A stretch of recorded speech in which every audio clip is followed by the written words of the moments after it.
Hello everyone, myself Manish Chauhan and I welcome you to my YouTube channel. आज हमें क्या शुरू करना है, आज हम लोग टॉपिक शुरू कर रहे हैं अपना रीवैल्यूएशन अकाउंट का। तो ये admission of a partnership chapter का बहुत इंपॉर्टेंट पॉइंट है, एक बहुत इंपॉर्टेंट टॉपिक है, क्योंकि रीवैल्यूएशन अकाउंट के आगे ही हम लोग आगे के टॉपिक समझ सकते हैं। तो आज हमें स्टार्ट करना है सर रीवैल्यूएशन अकाउंट। आज हम लोग इसमें रीवैल्यूएशन अकाउंट का मीनिंग, इसका रीज़न कि ये रीवैल्यूएशन अकाउंट बनाया क्यों जाता है, उसके अलावा ये कैसे बनाया जाता है, और एक पॉसिबल हो पाएगा भी तो हम लोग एक क्वेश्चन भी अटेम्प्ट कर लेंगे जिसके थ्रू हम लोग को रीवैल्यूएशन अकाउंट के बारे में कंप्लीट इंफॉर्मेशन मिल जाएगी along with the general entries. मैं इसमें आपको जनरल एंट्रीज भी बता दूंगा कि रीवैल्यूएशन अकाउंट की क्या क्या जनरल एंट्रीज होती है। बहुत सिंपल तरीके से हम लोग ये चैप्टर टॉपिक को करने वाले हैं, तो ये वीडियो कंप्लीटली आप जरूर देखिएगा। मैं जो ये नॉर्मली तो फॉर्मेट होता है, मैं इस फॉर्मेट के अलावा भी आपको एक चीज बताऊंगा जिससे आप बहुत ईजिली इस रीवैल्यूएशन अकाउंट को समझ सकते हैं। तो चलिए विदाउट एनी मच डिले हम लोग इस टॉपिक को स्टार्ट करते हैं। सबसे पहले हमारा पॉइंट, अगर हम थोड़ा एडमिशन के बारे में डिटेलिंग करना शुरू करें तो मैं अगर आपको बात कहूं तो एडमिशन में आपके हमें अकाउंटिंग की अगर हम बात करें, कहने का मतलब यह है हमें पता है कि सर अगर ए है बी है, दो बिजनेस कर रहे हैं, इसके बारे में हमने काफ़ी अच्छे डिटेलिंग में आपको पहले वाली वीडियोस में प्रोवाइड कर चुका हूं। दो पार्टनर्स हैं सर, और अगर सी बिजनेस में आना चाहता है तो सी के आने से पहले क्या कुछ या सी के आने के बाद क्या कुछ हमें एंट्रीज या हमें कुछ अकाउंटिंग अपनी चेंज करनी पड़ती है क्या? जी हाँ, हमें काफ़ी सारी अकाउंटिंग अपनी चेंज करनी पड़ती है। तो हमें अकाउंटिंग करनी पड़ती है नए पार्टनर के आने के बाद। तो उसने यही बोला है कि सर नए पार्टनर के आने के बाद जो आप अकाउंटिंग करेंगे तो उसके बारे में जरा थोड़ी डिटेलिंग कर लेते हैं। हमें करना क्या है, एडमिशन ऑफ अ पार्टनर में हमें एक तो रीवैल्यूएशन अकाउंट बनाना होता है, ओके। उसके बाद हमें एक पार्टनर्स का कैपिटल अकाउंट बनाना होता है। तीनों पार्टनर्स का मतलब जो भी नया पार्टनर है along with the old partners, आप उनका कैपिटल अकाउंट बनाएंगे। उसके अलावा नया पार्टनर आ चुका है तो अब सर नई बैलेंस शीट बनेगी जिसे हम लोग अमेंडेड बैलेंस शीट या फिर न्यू बैलेंस शीट भी बोलते हैं। हम अपना टॉपिक शुरू करते हैं रीवैल्यूएशन अकाउंट या revaluation of assets and reassessment of the liabilities. ठीक है, तो सबसे पहले हमारे सामने सवाल ये आ जाता है कि व्हाट इज रीवैल्यूएशन, कि रीवैल्यूएशन का मतलब क्या होता है। देखो नाम से ही आ गया है रीवैल्यूएशन, री दोबारा से वैल्यू कर रहे हैं, दोबारा से वैल्यू आप कर रहे हो लायबिलिटीज एंड असेट्स को। ठीक है, असेट्स के लिए नॉर्मली हम लोग इस्तेमाल करते हैं शब्द रीअसेसमेंट। ठीक है, टेक्निकली तो रीअसेसमेंट बोला जाता है, अभी आगे धीरे धीरे करके हम इस चीज को समझेंगे। फिलहाल अगर मैं आपको कहूं तो रीवैल्यूएशन का नाम का मतलब क्या होगा, दोबारा से आप असेट्स की वैल्यू को रीवैल्यू करते हैं। ठीक है, तो पहला तो सवाल हमारा ठीक है। दूसरा सवाल हमारे मन में आ जाता है कि बनाया क्यों जाता है, इसका ऑब्जेक्टिव क्या है बनाने का। ठीक है, इसको हम लोग एक एग्जांपल के थ्रू समझते हैं। सपोज मैंने कहा कि दो पार्टनर्स हैं सर, ए और बी, ये दोनों के दोनों ओल्ड पार्टनर्स हैं, इनका बिजनेस चल रहा है बहुत अच्छा। इन्होंने क्या करा, 31 मार्च 2020 को, देखो पार्टनर्स हैं, बिजनेस चल रहा है तो ऑब्वियस सी बात है ये लोग बैलेंस शीट भी प्रिपेयर करते होंगे। जी हाँ, तो 31 मार्च 2020 को इन्होंने क्या करा, इन्होंने एक बैलेंस शीट बनाई।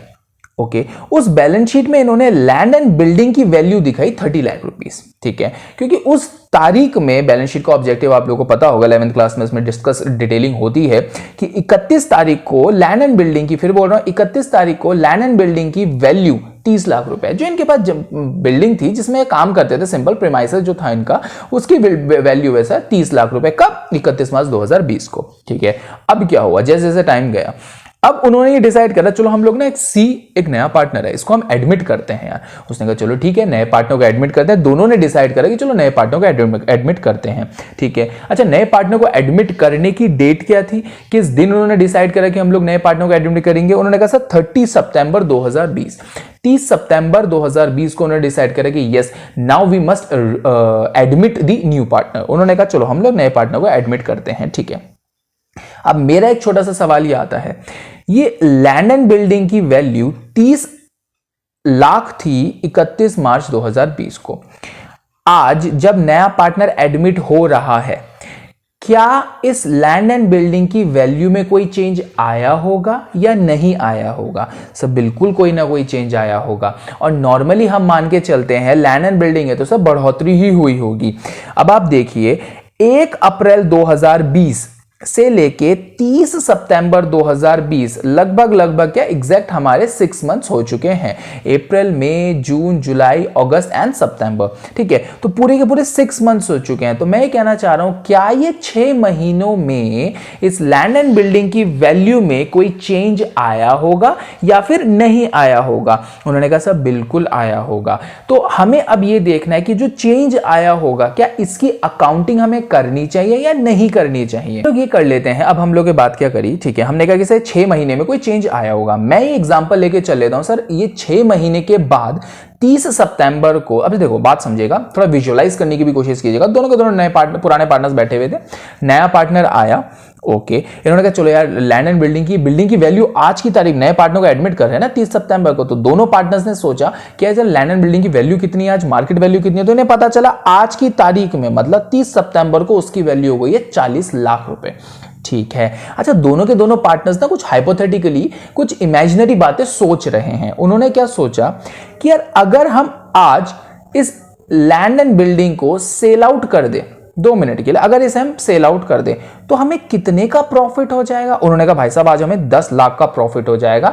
अब मेरा ये सवाल आता है, जो 10 लाख का प्रॉफिट हो जाएगा यदि अगर वो आज इसे सेल आउट करते हैं, तो इस प्रॉफिट पे अधिकार किसका होना चाहिए? उन्होंने कहा सर ओल्ड पार्टनर्स का ही अधिकार होना चाहिए।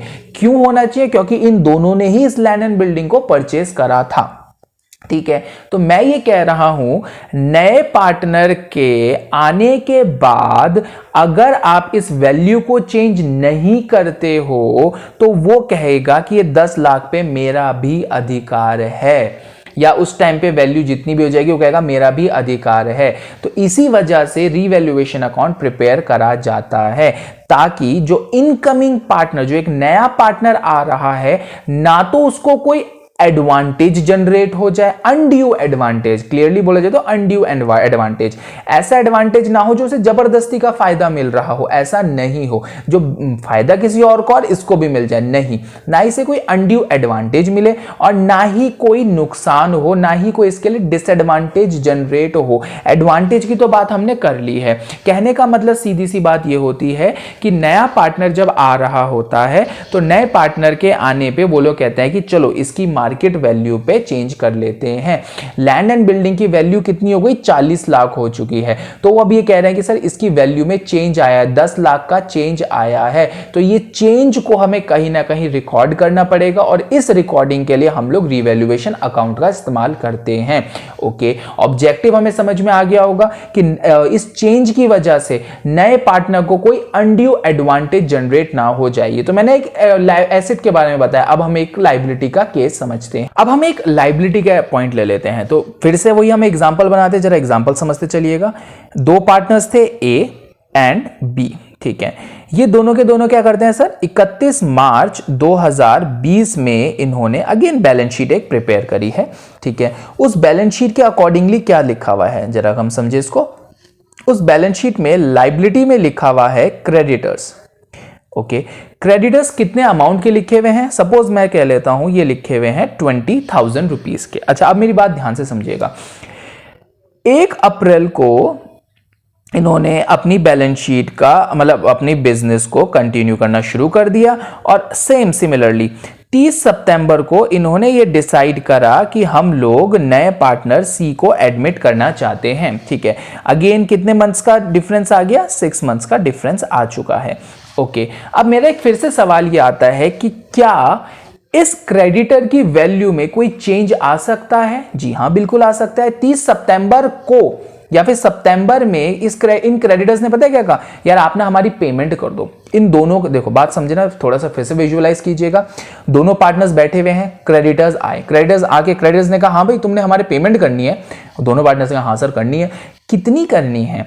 तो दोनों पार्टनर्स ने कहा जी हमने आपके 20,000 रुपीज पे करने हैं, ये देखिए बैलेंस शीट में हमने लिखा हुआ है। उसने कहा हाँ ठीक है, हमारी भी यही हिसाब किताब है, 20,000 रुपीज आपने हमारे पे करने हैं। उसने कहा जी हाँ। अच्छा, अब सवाल ये आता है, तो क्रेडिटर्स ने कहा कि एक काम करो, हमारी पेमेंट आज कर दो, हम तुम्हें डिस्काउंट दे रहे हैं, हमें आज ही पे कर दो। सारे के सारे क्रेडिटर्स ने बोला हम 19,000 रुपीज एक्सेप्ट करने के लिए तैयार है, आप 19,000 आज हमें पे कर दो। दैट मींस 1,000 रुपीज का डिस्काउंट हो चुका है। अच्छा, 30 सितंबर को ऐसा बोला गया है। अब नया पार्टनर आ रहा है, ठीक है। अब नया पार्टनर क्या कह रहा है कि भैया इस लाइबिलिटी पे मैं जिम्मेदारी थोड़ी ना लूंगा, ये 19,000 रुपीज आप दोनों को पे करनी चाहिए कि नहीं करनी चाहिए। वो अब सी पार्टनर को क्या बोला दोनों ने कि हाँ भाई 19,000 रुपीज पे करने, ला थोड़े से तू भी दे। सी ने पता है अब क्या कहा, भाई साहब एक बात बताओ, अभी जब आप असेट की बात कर रहे थे, ये जो 10 लाख रुपए के फायदे की बात आई थी, तब तो आपने मुझे एकदम से निकाल के बाहर रख दिया था कि ना भैया ये हमारा नहीं है। अब जब पेमेंट की बारी आई, लायबिलिटी की बारी आई, तो आप मुझे कह रहे हो कि तू भी पेमेंट में कंट्रीब्यूशन कर। हमने कहा नहीं। इसी वजह से उसने ये बोला अगर क्रेडिटर्स या दूसरे शब्दों में बोला जाए लायबिलिटीज की वैल्यू में कोई चेंज आता है तो उस चेंज को भी आपको रिकॉर्ड करने के लिए रीवैल्यूएशन का सहारा लेना पड़ेगा। फिर बोल रहा हूं, इसको बनाने का मेन ऑब्जेक्टिव ये हो गया क्योंकि ओल्ड पार्टनर्स कह रहे हैं इनकमिंग पार्टनर को ना तो हम तुझे कोई फायदा होने देंगे, अनड्यू फायदा जो बेकार का गलत फायदा हो, ना ही हम भाई तुझे कोई नुकसान की स्थिति में आने देंगे। इसी वजह से हम लोग क्या करते हैं, रीवैल्यूएशन अकाउंट प्रिपेयर करते हैं। चलिए अब फिर हमारा पॉइंट आता है, हमने 2 पॉइंट बात कर लिया, what is revaluation account and why revaluation account is prepared, मतलब ऑब्जेक्टिव भी समझ लिया। अब बात करते हैं कि इसे बनता कैसे है। मीनिंग तो समझ में आ गया, कारण भी समझ में आ गया, बनता क्यों है। अब बात कर लेते हैं सर ये बनता कैसे है। ठीक है, अगर मैं आपको इसके जनरल से एक प्रोफॉर्मा की बात करूं तो एक जनरल प्रोफॉर्मा इसका कुछ इस तरीके से होता है। जितने भी असेट की वैल्यू में अगर रिडक्शन आएगा तो आप इसको डेबिट में लिखेंगे, यदि अगर एसेट्स की लायबिलिटी की वैल्यू में इंक्रीमेंट आएगा तो यहां लिखेंगे। अगर असेट की वैल्यू इंक्रीज होगी तो क्रेडिट करते हैं और डिक्रीज होगी तो हम लोग उसको, लायबिलिटी उसकी डिक्रीज होती है तो हम उसको क्रेडिट कर देते हैं। सिंपल, सारी चीजें ऐड करके माइनस कर देते हैं, हमारा प्रॉफिट या फिर लॉस हमें पता चल जाता है। ठीक है, अच्छा सर ये तो है परफॉर्मा। अच्छा ये प्रोफॉर्मा जो है हमारी बुक में भी दे रखा, तो इसको समझने के लिए मैं एक काम करता हूं, मैं आपको एक सिंपल तरीका बताता हूं जिसके थ्रू हम लोग इस फॉर्मेट को, प्रोफॉर्मा को बहुत आसानी से समझ सकते हैं। इसी तरीके की बात कही गई है हमें वहां पे कि सर अगर लायबिलिटी की वैल्यू में इंक्रीज हो जाता है तो उसको आप डेबिट कर दीजिएगा, और अगर लाइव एसेट्स की वैल्यू में डिक्रीज हो जाता है तो उसको डेबिट। सिमिलरली इसका वाइस वर्सा कर दिया उन्होंने कि अगर लायबिलिटी की वैल्यू डिक्रीज हो जाएगी और अगर असेट्स की वैल्यू इंक्रीज हो जाएगी तो उसको क्रेडिट कर देना। मैंने कहा ठीक है। अच्छा मैंने इसके साथ साथ एक पॉइंट और लिखा हुआ है, वो क्या है, मैंने लिखा हुआ ऑल एक्सपेंसेस और लॉसेस, ऑल इनकम और गेन। ठीक है, अच्छा देखिए पहले एक बात हम लोग क्लियर कर लेते हैं कि ये कोई टेक्निकली तो साउंड नहीं होगी ये बात जो मैं कह रहा हूं, लेकिन सर ये हमें समझने के लिए बहुत आसान हो जाएगा। हमें वो फॉर्मेट को रटने की, ये जो इंक्रीज डिक्रीज ये वाली बातों को थोड़ा समझने की, इतनी ज्यादा रटने की कोई प्रॉब्लम जनरेट नहीं होगी, हमें कोई प्रॉब्लम नहीं क्रिएट होगी। तो हम लोग इसके बारे में बात कर लेते हैं। मैं आपको कह रहा हूं कि ये एक नॉमिनल अकाउंट के पॉइंट ऑफ व्यू से हम इस बात को समझ लेते हैं कि नॉमिनल अकाउंट के पॉइंट ऑफ व्यू से क्या कहता है ये। ठीक है, अब देखिएगा डेबिट में, अब मैं क्या कह रहा हूं, मेरी बात को ध्यान से समझिएगा। मैं कह रहा हूं डेबिट में जितने भी खर्चे होंगे या जितने भी नुकसान होंगे, लॉसेस होंगे, वो डेबिट में रिकॉर्ड कर देना। ओके, जितने भी खर्चे या जितने भी लॉसेस होंगे सर उसको डेबिट में रिकॉर्ड कर देना। अब मैं इसी चीज को थोड़ा इससे कनेक्ट करके समझने की हम कोशिश करते हैं। अच्छा आप मुझे एक बात बताइएगा, यदि अगर लायबिलिटी पार्टनर्स की बढ़ जाएगी, ओके, मतलब कुछ एक एक्स्ट्रा एक्सपेंस की बात आप कर रहे हैं, अगर मैं आपको कहूं कि लायबिलिटी पार्टनर्स की बढ़ रही है तो आप कुछ खर्चों की तो बात कर रहे हैं, कुछ आप नुकसान की बात कर रहे हैं, तो इसको डेबिट में लिखने में क्या प्रॉब्लम है। ठीक है, और अगर असेट्स की वैल्यू रिड्यूस होती है, आपके मतलब टेंशन की बात है क्या, अरे यार असेट की वैल्यू रिड्यूस हो गई, नहीं भाई, असेट, हाँ टेंशन की बात तो है ये हमारे लिए कि असेट्स की वैल्यू क्या हो गई है, आपकी रिड्यूस हो चुकी है। तो आप कह रहे हो कि सर ये भी तो एक तरीके से लॉस ही है, ये नुकसान की ही तो बात है। कहने का मतलब ये है अगर कोई स्टॉक आपके पास 20,000 का स्टॉक है, चलो मशीनरी ले लेते हैं हम सिंपल, एक मशीनरी अगर 20 लाख की थी और आज उसकी वैल्यू 10 लाख हो चुकी है, तो आप कह रहे हो कि सर मशीनरी की वैल्यू रिड्यूस हो चुकी है, मतलब आपके लिए नुकसान की बात है। तो मैंने कहा इस प्रिंसिपल को फॉलो करते हुए भी तो हम लोग इस बात को कह सकते हैं। सिमिलरली अगर उल्टी तरफ जाए, रेसिप्रोकल क्रेडिट साइड जाया जाए, तो वहां क्या होता है, अगर कोई इनकम हो या कोई फायदा नजर आया आपको तो आप सर उसको क्रेडिट कर लेना। अब जरा इसको इसके साथ कनेक्ट करके देखते हैं, लायबिलिटी की वैल्यू में रिडक्शन आया, एक बारी को पार्टनर से बात करके देखो जरा। पार्टनर से मैंने कहा हाँ भाई पार्टनर बात सुनो यार, तुम्हारी लायबिलिटी कम हो गई। उन्होंने कहा सर फायदा है, क्रेडिट में लिख दो। कुछ इस तरीके की बात हो रही है। हाँ, मैंने कहा अच्छा। मैं कहा क्रेडिट पार्टनर्स बात सुनो। उसने कहा हाँ तुम्हारे तो असेट बढ़ गए यार, पहले तुम्हारे पास 20 लाख के थे, आज तुम्हारे पास 50 लाख के असेट हो गए। उसने कहा सर फायदा फायदा फायदा, क्रेडिट साइड में रिकॉर्ड कर दो। तो देखिए मैं वही कहना चाह रहा हूं, बहुत ही सिंपल वे में अगर आप इसे नॉमिनल के पॉइंट ऑफ व्यू से कंसीडर करेंगे तो बहुत आसानी से ये बात हमें क्लियरली समझ में आ जाती है। ठीक है, कुछ एक दो एडिशनल जो चीजें आएंगी वो धीरे धीरे करके हम इसमें समझ लेंगे। बस आप लोग एक बात ध्यान रखिए मेरी, कि आपको रीवैल्यूएशन अकाउंट में रिकॉर्डिंग क्या करनी है। रिकॉर्डिंग आपको वो करनी है कि सर अगर कोई एक्टिविटी की वजह से या मतलब जैसे वैल्यू में चेंज आया, तो आपको बस ये देखना है कि सब वैल्यू में जो चेंज आया है असेट में या लायबिलिटी में, वो पार्टनर्स के लिए फायदे का सौदा है कि नुकसान का सौदा है। यदि अगर फायदे का सौदा होगा तो भाई उसको क्रेडिट में रिकॉर्ड कर लेना, यदि अगर नुकसान का लग रहा होगा तो उसको डेबिट में रिकॉर्ड कर देना। अभी मैं प्रूफ करके बताऊंगा ये सारी की सारी बातें। अभी हम क्वेश्चन जब ट्राई करेंगे तो समझ में आ जाएगी ये वाली बात। ठीक है, तो सर अब हमें इसमें क्या समझ में आया? पहला, रिवैल्यूएशन अकाउंट का मीनिंग क्या होता है। दूसरा, रिवैल्यूएशन अकाउंट बनता क्यों है। ठीक है, ऑब्जेक्टिव। तीसरा, रिवैल्यूएशन अकाउंट बनता कैसे है। अच्छा कैसे है मैंने ये बता, हमने डिसाइड कर लिया कि रिकॉर्डिंग कौन सी साइड होती है। अगर आपने जैसे ये कहा मशीनरी की वैल्यू सर घट गई, तो मैंने क्या है नुकसान की बात है डेबिट में रिकॉर्ड कर लो। बढ़ गई तो सर क्रेडिट में रिकॉर्ड कर दो। क्रेडिटर्स ने क्या कहा कि पहले तुमने, क्रेडिटर्स ने बोला कि भाई अब तुमने काम करो पैसे कम दे देना, मतलब पहले उसके देने थे क्रेडिटर के 20,000 और क्रेडिटर्स कह रहे हैं कि हाँ एक काम करो 19,000 ही दे दो भाई। तो एक बार पार्टनर से बात करके देखो जरा। पार्टनर को मैंने बुलाया, मैंने कहा पार्टनर भाई बात सुनो। उसने कहा यार पहले ना क्रेडिटर्स तुमसे बोल रहा था 20,000 रुपए देने को, आज वो कह रहा है कि 19,000 ही दे दो। तो क्रेडिटर्स पता है क्या कह रहे हैं, पार्टनर्स क्या कह रहे हैं? पार्टनर्स कह रहे हैं फायदा हो गया सर, 1,000 रुपए का फायदा हो गया, नुकसान नहीं है, 1,000 का फायदा है। तो मैं क्या क्रेडिट में रिकॉर्ड कर दो। तो वो यही, अभी तो हमने ये समझ लिया है कि सर कौन सी साइड रिकॉर्डिंग होती है और क्यों रिकॉर्डिंग होती है, ये भी हमने काफी हद तक बात क्लियर कर ली है। अब हमें ये समझना है कि कितने अमाउंट से रिकॉर्डिंग की जाती है। अब उस पॉइंट को हम समझने के लिए काम करते हैं। एक हम लोगों ने छोटा सा क्वेश्चन देख लिया है, हमने बना लिया है हमने इसमें ये देखना है कि सर ये अमाउंट कहां पे जाता है, ये तो पता चल गया कितने वैल्यू से जाता है। ठीक है, बैलेंस शीट दे रखी है, ओल्ड पार्टनर्स वही ले लेते हैं। चलिए ए और बी दो ओल्ड पार्टनर्स हैं, इन दोनों ने बैलेंस शीट बनाई। अपनी बैलेंस शीट कब बनाई सर? 31 मार्च 2020 को बैलेंस शीट बनाई और 31 मार्च 2020 के लिए अलग अलग वैल्यू इन असेट्स और लायबिलिटी की हमें पता चली है। ठीक है, सबसे पहले लैंड एंड बिल्डिंग की बात करें। लैंड एंड बिल्डिंग की वैल्यू है 31 मार्च को 30 लाख रुपए, प्लांट एंड मशीनरी 10 लाख रुपए का, स्टॉक है सर 5 लाख रुपीज का, और क्रेडिटर्स को हमने पेमेंट करनी है, ओल्ड पार्टनर से पेमेंट करनी है 20,000 रुपीज की। अच्छा, नीचे कुछ एडजस्टमेंट दे रखे हैं, कुछ एडजस्टमेंट के बारे में बात हुई है। सबसे पहला, लैंड एंड बिल्डिंग की वैल्यू जो है सर वो इंक्रीज हो चुकी है नए पार्टनर के आने पे। उसने कहा कि सर नए पार्टनर का, जैसे हमने उसमें एग्जांपल देखा था ना, 30 सितंबर को नया पार्टनर एडमिट हो रहा है, तो उसने कहा कि सर 30 सितंबर को लैंड एंड बिल्डिंग की वैल्यू बढ़ गई है, 50 लाख हो गई है। प्लांट एंड मशीनरी से डेप्रिशिएट हुआ है 10% से। ठीक है, स्टॉक की वैल्यू जो है सर वो रिड्यूस हो गई है 3 लाख से। ठीक है, उसके बाद क्रेडिटर्स जो है वो अग्री कर चुके हैं कि हम लोग 18,000 रुपए एक्सेप्ट कर लेंगे।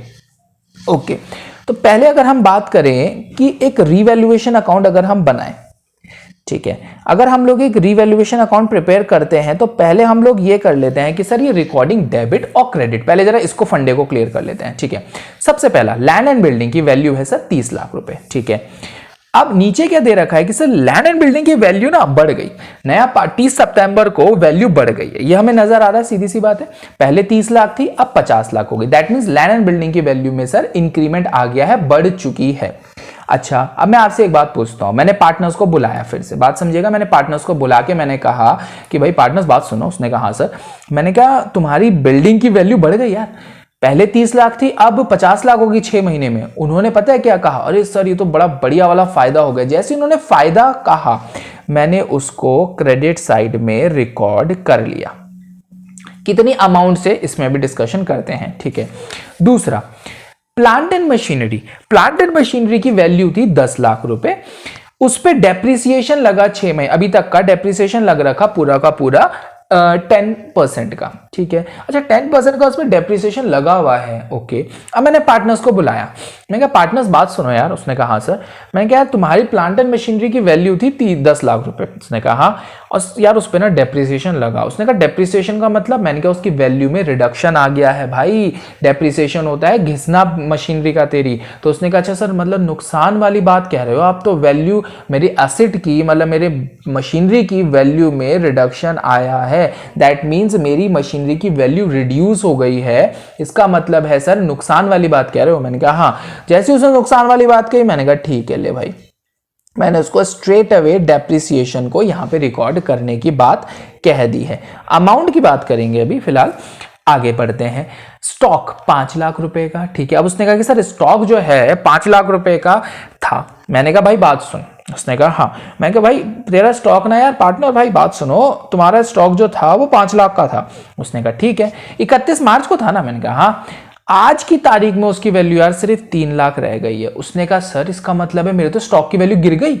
मैंने कहा हाँ। तो उसने कहा कि सर नुकसान वाली बात लग रही है। तो मैंने कहा ले भाई, जब तू नुकसान कह ही रहा है तो हम इसे डेबिट में रिकॉर्ड कर देते हैं, ठीक है। अब मैंने पार्टनर्स को फिर से बुलाया, मैंने पार्टनर्स को बुला के हमें बात सुनो भाई। उसने कहा हाँ सर बताइए। मैंने कहा क्रेडिटर की वैल्यू ना यार 20,000 थी 31 मार्च को। उसने कहा इसका मतलब? मैंने कहा इसका मतलब यह है कि 31 मार्च को तुम लोगों ने क्रेडिटर्स के जिनसे तुमने उधार में सामान ले रखा था उसको 20,000 रुपए पे करने थे। उसने कहा अच्छा सर मतलब पे करने थे? मैंने कहा हाँ। और पता है मैंने कहा एक बढ़िया बात बताता हूँ। उसने कहा क्या? क्रेडिटर्स कह रहे हैं हमारी पेमेंट आज कर दो, 18,000 रुपए दे दो। तो उसने कहा कि सर 18,000 में मान गए वो लोग? मैंने कहा हाँ। तो उसने कहा सर ये तो फायदा हो गया है। तो मैंने कहा अच्छा भाई तुम फायदे की बात कर रहे हो तो लो क्रेडिट में रिकॉर्ड कर देता हूं। जैसे ही तुमने फायदे की बात कही मैंने कहा ठीक है, मैं क्रेडिटर्स को क्रेडिट में रिकॉर्ड कर देता हूं, ठीक है। तो सर हमें इससे यह समझ में आ गया कि कौन सी साइड में रिकॉर्डिंग करी जाएगी, डेबिट और क्रेडिट। अब एक सवाल हमारे सामने ये आ जाता है कि सर ये रिकॉर्डिंग की साइड तो पता चल गई, अब ये पता चल जाए बस हमें कि अमाउंट कितना रिकॉर्ड होना है, तो सर हमारा रिवैल्यूएशन बन गया, ठीक है। अच्छा मैं एक बात कहूंगा, जरा उस पॉइंट को ना, उस बात को बिल्कुल पकड़ के बैठ जाना यार अच्छे से। वैल्यू में जितने से चेंज आता है, जो लोग हिंदी में समझ सकते हैं वो ये, जो मैसेज और इंग्लिश में समझ सकते हैं उनके लिए ये, जितने से वैल्यू में चेंज आया होगा, फिर बोल रहा हूं जितने से वैल्यू में चेंज आया होगा उस वैल्यू में हम उस वैल्यू को हम लोग रिकॉर्ड करते हैं। ओके, इस बात को समझ लेते हैं। पहले वैल्यू थी 30 लाख रुपए, ओके। आज की तारीख में मतलब 30 सितंबर को बढ़ के 50 लाख हो चुकी है। तो मेरा सवाल यह आता है कितने से वैल्यू में चेंज आया? आप लोगों ने कहा सर 20 लाख रुपीस से वैल्यू में चेंज आया। मैंने कहा लो फिर बोल रहा हूं जितने से वैल्यू में चेंज आया होगा, ठीक है। अब दूसरी पॉइंट आया sir plant and machinery. Plant and machinery तो सर 10% से रिड्यूस हुई थी। हिंदी करो भाई साहब, हिंदी करोगे तो बहुत आसान लगेगा ये टॉपिक। फिर बोल रहा हूं प्लांट एंड मशीनरी 10 लाख की थी पहले, अब आप कह रहे हो कि इतने से 10% से वैल्यू में रिडक्शन आया है, तो 10 लाख का 10% कितना हो गया? 1 लाख रुपीस। तो मैंने क्या कहा कि 1 लाख से वैल्यू में रिडक्शन आया है। ओके, नेक्स्ट पे चलते हैं। स्टॉक कितने का था? 5 लाख रुपए का। आज स्टॉक की वैल्यू कितनी हो गई है? आज हो गई है सर 3 लाख रुपए। ओके, अब मेरी बात को दोबारा से करना, जो मैंने बोला से वाली बात। पहले 5 लाख, आज 3 लाख, तो सर वैल्यू में रिडक्शन आया। वो खुद भी बोल रहा है बेचारा, रिडक्शन आ चुका है। तो रिड्यूस आया तो कितने से वैल्यू में रिड्यूस आया होगा? तो आप लोगों ने बोला सर 2 लाख रुपीस से वैल्यू में रिडक्शन आया है। ओके, सिमिलरली अब क्रेडिटर्स की भी बात करी जाए। क्रेडिटर्स पहले कितने के थे? 20,000 रुपए के। आज उन्होंने कहा सर हम 18,000 रुपए एक्सेप्ट करने को तैयार हैं। तो मैंने कहा कि क्रेडिटर की वैल्यू में चेंज आया? आपने कहा जी हां आया है। कितने से चेंज आया है? आपने कहा सर 2,000 रुपीज से चेंज आया है। तो मैंने कहा लो, तो बहुत सिंपल पॉइंट है। इस चीज को अगर आप दिमाग में बैठा के चलोगे तो देखो कंफ्यूजन कहां आता है मैं बताता हूं आपको। जब आपने क्वेश्चन, अगर बहुत लोगों ने क्वेश्चन जो अटेम्प्ट करे होंगे अभी तक, या स्कूल्स में पढ़ा होगा या कहीं और पढ़ा होगा, तो वहां पे ना एक प्रॉब्लम आती है बहुत जगह। ये 2 एट, बाय, ये कुछ शब्द मिलते हैं हमें कि जैसे मैं अगर कहता हूं आपको कि plant and machinery reduced by, by का क्या मतलब बन जाएगा सर? टू का मतलब क्या होता है? वैल्यूड एट का क्या मतलब हो जाता है? ये 3 पॉइंट्स चीजें आती हैं। देखो बाय में हमने क्या कहा सर, इतने से वैल्यू रिड्यूस हो गई है। अगर मैं आपको कहता हूं plant and machinery sir 1 lakh से रिड्यूस हुई है, plant and machinery reduced bye 1 lakh. Hindi करो इसका, बहुत सिंपल हो जाएगा, हिंदी करो बस। Plant and machinery is reduce by मतलब अगर सर इतने से वैल्यू रिड्यूस हो चुकी है। ओके, यहां इसने कहा कि land and building increased 2 rupees इतना, ठीक है। या फिर हम इसको दूसरा में बोलूं, वो ये भी बोल सकता था land and building valued at rupees 50 lakh. इसका क्या मतलब हो जाएगा कि सर आज इसकी वैल्यू इतनी हो चुकी है, एट, ठीक है। अगर आप मेरी बात को इसको समझ पा रहे हैं तो बस मैं सिंपल ये कहूंगा, क्वेश्चन कोई सा भी हो सर उसको थोड़ा सा हिंदी कर लो, एक बार हिंदी तो कर लो, क्योंकि अकाउंट्स डिफिकल्ट नहीं होती है। अकाउंट्स के कॉन्सेप्ट वैसे ही रहते हैं, बस हमेशा क्वेश्चन समझ में नहीं आता है। मैं क्वेश्चन रीड करा के समझाऊंगा तो आप डिफिकल्ट से डिफिकल्ट क्वेश्चन 2 मिनट में कर दोगे। आपको बस ध्यान रखना है रिवैल्यूएशन के लिए कि सर कितने से वैल्यू चेंज आ रही होगी। एक बारी को फटाफट से रिमाइंड कर देते हैं, फटाफट से आपको कहता हूं रिवैल्यूएशन अकाउंट की बात होती है कि सर रिवैल्यूएशन अकाउंट बनता क्यों है। हमने देखा क्योंकि दोबारा से मीनिंग क्या होता है, सॉरी, कि उसका मतलब क्या होगा, दोबारा से आपको वैल्यू करना है, ठीक है। क्यों बनता है? नए पार्टनर को ना हम फायदा देना चाहते हैं, ना हम उसको नुकसान की स्थिति में डालना चाहते हैं, ठीक है। सर रिकॉर्ड कौन सी साइड होता है, डेबिट और क्रेडिट। इसके लिए मैंने आपको सिंपल एक मूल मंत्र बता दिया कि आप क्या करो कि ये हमारा लॉसेस और एक्सपेंसेस नॉमिनल अकाउंट वाले रूल को फॉलो कर लो। मतलब ये देख लो कि यार इसके वजह से फायदा हो रहा पार्टनर को या नुकसान हो रहा, सिंपल। ओके, उसके बाद अगर हम बात करें कि सर किस वैल्यू से रिकॉर्ड होता है, तो फिर बोल रहा हूं जितने से वैल्यू में चेंज आ रहा होगा। सर 30 लाख की थी 50 होगी, तो कितने से चेंज आया? 20 से आया। बिल्डिंग की वैल्यू में चेंज आया, स्टॉक की वैल्यू में चेंज आया। बस दिमाग में ये रखना कि अच्छा इतने से चेंज आया, अच्छा जितने से चेंज आएगा वो वैल्यू को हम रिवैल्यूएशन में रिकॉर्ड कर लेते हैं। चलिए अब हम लोग क्या कर लेते हैं, जरा एक बारी को थोड़ा जनरल एंट्रीज के बारे में भी डिस्कशन कर लेते हैं। अब बात कर लेते हैं सर थोड़ा जनरल एंट्रीज के बारे में। देखो बहुत आसान होता है जनरल एंट्रीज का फंडा। तो यार देखो आप लोगों ने 11th क्लास में जनरल करी थी, लेजर करे थे, ट्रायल बैलेंस करा था, तो बड़ा एक चीज आप लोगों ने समझा होगा वहां पे कि सर जनरल का उल्टा लेजर होता है और लेजर का उल्टा जनरल होता है। नॉर्मली इसी तरीके से करा जाता है। कहने का मतलब यह है सर लेजर में जो चीज क्रेडिट में दे रखी होती है वो जनरल में डेबिट में रिकॉर्ड करी जाती है। इसी पॉइंट को मैंने अभी क्या बोला, लेजर में जो चीज क्रेडिट में दे रखी होती है वो चीज सर डेबिट में रिकॉर्ड करी जाती है। पहले तो हम लोग एक फंडा वैसे समझ लेते हैं, फिर हम इसके लॉजिक की भी बात करेंगे। अच्छा, increase in the value of asset, ये कहां दे रखा है? क्रेडिट साइड में दे रखा है, ठीक है। तो अगर मैं मतलब रिवैल्यूएशन अकाउंट भी तो एक लेजर ही होता है, तो सर ये इसके क्रेडिट साइड में दे रखा है, मतलब अगर मैं जनरल एंट्री बनाऊंगा तो ये इसके डेबिट में आना चाहिए। तो लो असेट अकाउंट डेबिटेड। अब नाम क्रेडिट में क्या लिखूं? जिस अकाउंट से आपने इसको उठाया है तो उस अकाउंट का नाम लिख दूंगा, to revaluation account. Okay, increase in the value of asset. Okay, अब अगर दूसरी की बात करें हम, दूसरे हमने क्या कह रखा है, जैसे आपका ये है, ये decrease in the value of asset, मतलब जो चीज अगर लेजर में डेबिट में दे रखी है तो वो जनरल में क्रेडिट में आने चाहिए, ठीक है। तो इसी चीज को अगर मैं लेजर जनरल एंट्री बनाऊं तो देखो क्या बन गई इसकी, टू असेट, और किस अकाउंट से उठाया तो revaluation account to asset, decrease in the value of asset. Similarly अगर मैं उल्टी दूसरी तरफ बात करूं, decrease in the value of liability, अगर लायबिलिटी की वैल्यू ये क्या हो रखा है, क्रेडिट हो रखा है, तो अब हम इसे क्या कर दूंगा, डेबिट कर दूंगा। तो यहां हमने क्या कर दिया, इसको डेबिट कर दिया, liability account debited to revaluation account. Okay, ये तो था सर अगर आप लेजर बना रहे हैं, बना रखा है, उसके बाद अगर आपको वो कहता है कि चलो भाई जनरल भी बना दे तो क्या करा जाए। अगर थोड़ी हम लोग हल्की फुल्की लॉजिक की भी बात कर लेते हैं। देखिए एक बार मुझे बताइएगा, यदि अगर असेट की वैल्यू बढ़ेगी, मतलब असेट बढ़ रहा है, तो जनरल एंट्री के टाइम पे आप लोगों ने 11th क्लास में ये चीज समझी होगी, एक मॉडर्न रूल होता है। मॉडर्न रूल होता है, या चलो छोड़ो मॉडर्न रूल की बात हम बाद में करें। अगर मैं आपको कहूं कि असेट की वैल्यू बढ़ती है तो आप लोग नॉर्मली उसको डेबिट साइड में तो रिकॉर्ड करते हो, क्योंकि तो यहां जाके हो जाता है हमारा ये टॉपिक कंप्लीट। रिवैल्यूएशन अकाउंट का मैंने एक प्रोफॉर्मा बना दिया आपको, प्रोफॉर्मा बना के हमने उसके कुछ लॉजिक समझ लिए, एक क्वेश्चन हमने छोटा सा अटेम्प्ट कर लिया है। नेक्स्ट वीडियो में मैं आपको एक अच्छा सा, एक बड़ा सा, एक लेंदी सा क्वेश्चन में कोशिश करूंगा कि एक मैं वो क्वेश्चन सॉल्व करवा दूं। उसके अलावा अब एक एक करके इसके आइटम्स के बारे में बात करेंगे, जैसे unrecorded liability, unrecorded asset, provision for bad and doubtful debt, जिसमें बहुत ज्यादा कंफ्यूजन सबको होता है, उसके बारे में हम लोग इस नेक्स्ट वीडियो में डिस्कस करेंगे।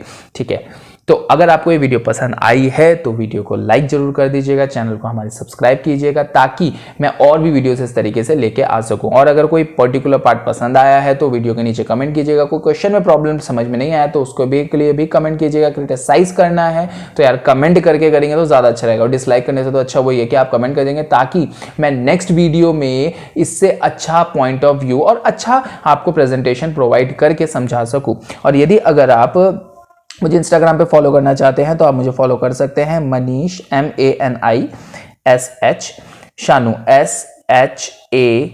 SHANU और 3, आप मुझे इस पे फॉलो कर सकते हैं। यदि अगर आप फॉलो करना चाहते हैं, इस पे फॉलो करने का एडवांटेज आपके लिए ये हो जाएगा कि यदि अगर आपके पास कोई क्वेश्चन है, कोई आपको पॉइंट समझ में नहीं आया, तो आप डायरेक्टली मुझे इस जगह आप इंस्टाग्राम पे मैसेज कर सकते हैं। मैं डेफिनेटली आपके मैसेज का रिप्लाई करूंगा।